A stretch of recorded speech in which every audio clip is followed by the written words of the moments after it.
Kayo po ba mga bossing ko ay isa sa mga nag-iisip ng napakabisang pampaswerte ngayon nga po na unang Biyernes o unang pasok ng buwan ng Mayo.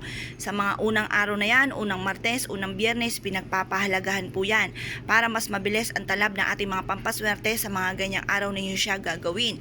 Pero syempre kailangan mga bossing ko may 100% kang paniniwala sa gagawin ninyong pampaswerte at naka-mindset sa inyong isipan na kayo magtatagumpay at hindi kayo mamalasin. At gayon din ang mga salitayan ng mga magaganda na magkakaroon kayo ng maraming pera at hindi na kayo kailanman maghihirap pa. Ganun po mga salitayan mga bossing. Ngayon pa mga bossing, gamitan po natin ito ng mga napakasuswerteng materyales kagaya po nitong ating bulak.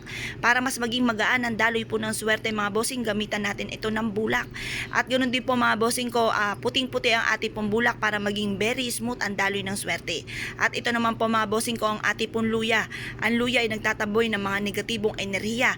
Ganun din po mga bossing ko, ito pong ating asin. Ang ating pong asin ay isa sa mga proven na napakaswerte, lalo-lalo na kung kayo po ay isa sa mga naniniwala po sa mga gatong mga pamamaraan. Ito po ay mabisang pantaboy ng kamalasan at ganoon din po mabisang panghatak ng maraming swerte mga bossing.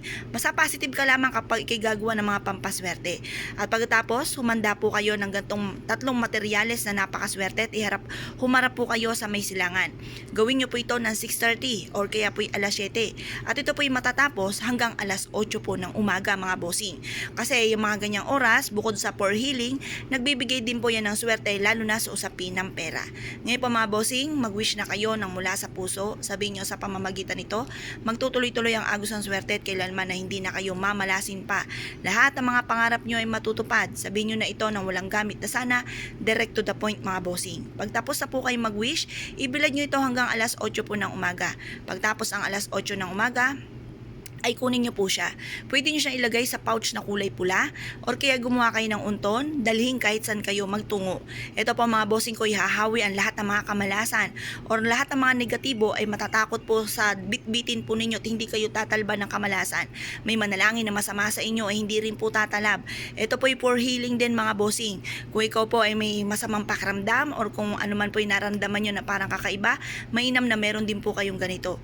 Ngayon po mga bossing, ayudahan nyo po lagi na tayo ng mga magaganda at lagi nyo pong ima-mindset na kayo po'y magtatagumpay at kung ano man ang pagsubok nyo, yan po'y mawawala na at hindi nyo na muling makakamtan pa. Puro kaligayahan, puro swerte ang darating po sa inyo at magkakaroon kayo ng mahabang buhay. Ngayon po mga bossing, kung kayo po'y naniniwala sa mga gatong mapamamaraan at nais nyo po itong gawin, ay siya ay lumarga po kayo at subukan nyo po ito. Kaya kung kayo gagawa, good luck po sa inyo lahat!